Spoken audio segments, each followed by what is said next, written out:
Episode 8 of In From the Cold begins in Cherry Hill, New Jersey.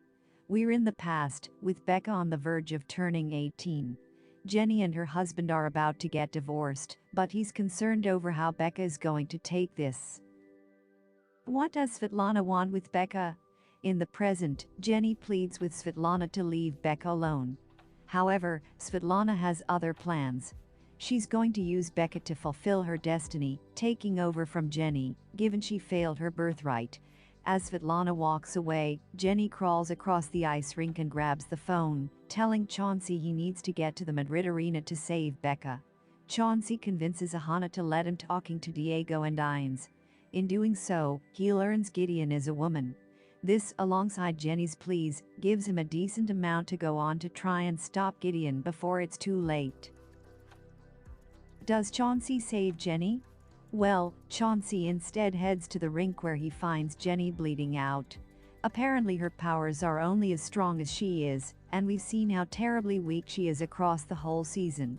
Anyway, Chauncey helps staple her wounds back up, which is enough to get the Whisper back on her feet to fight back against Gideon.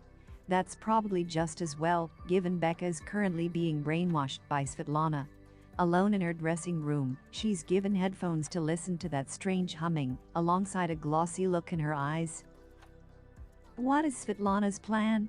As Chauncey and Jenny drive together, we learn that Svetlana's planned attack on the Prime Minister was actually just a distraction for the main event.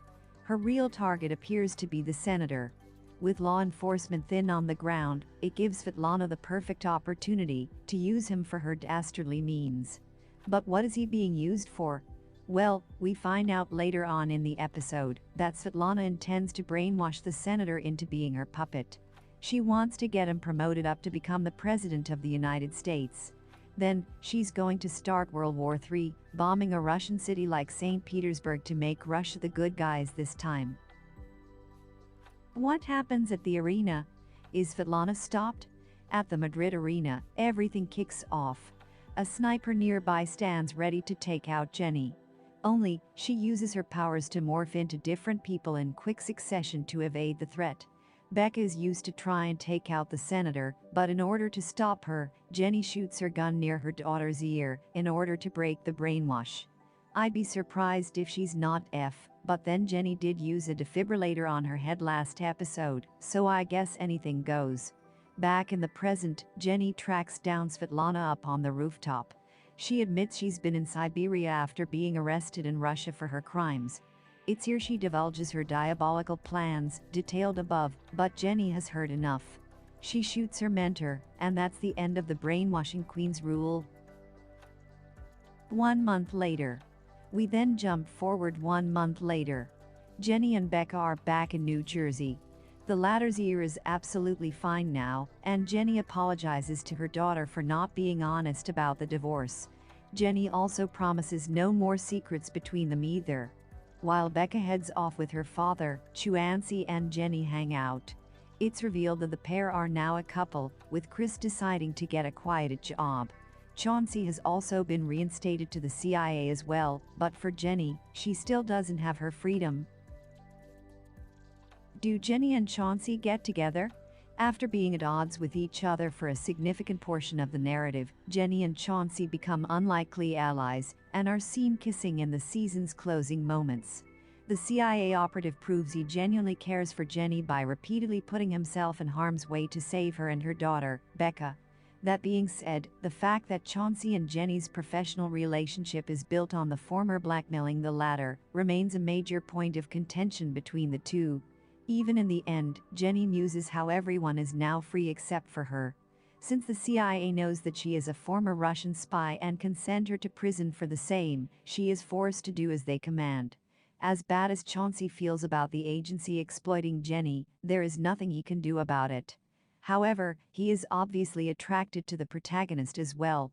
Of course, what Chauncey and the CIA don't know is that Jenny is still an active Russian agent under her former alias Anya Petrova. Thus, the romance seems to be quite one-sided, with the CIA agent genuinely in love with Jenny, but the latter merely using him to keep up appearances and infiltrate the CIA while functioning as an undercover agent. How does In From the Cold Season 1 end?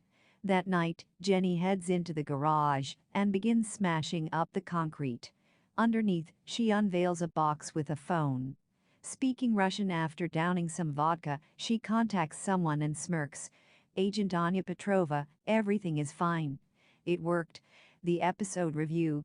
So in from the cold bows out with a final episode that leaves us more questions than answers. The most notable of which revolving around that phone call and just what's going on. It seems Jenny Anya's actually undercover, but why? And to what end?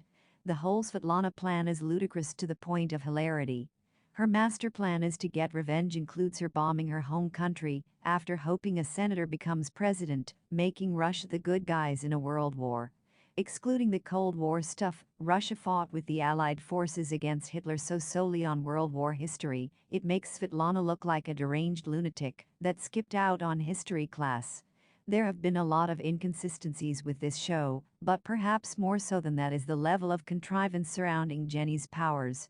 We learn she's only as strong as her powers allow her to be, but yet across the whole season she's had a frustrating lack of control over using them. We could have had some awesome scenes with more than one shape-shifting assassin, with the pair transforming into different people and forced to use their espionage skills. We could have had a more fleshed-out segment with the sniper here too, with Jenny transforming, but struggling to hold her form while evading fire. Or even still, we could have had a big fight between Svetlana and Jenny on the rooftop. Instead, we get none of that, and everything is just rounded out without much aplomb. This has been a pretty disappointing show, and the editing has been really poor.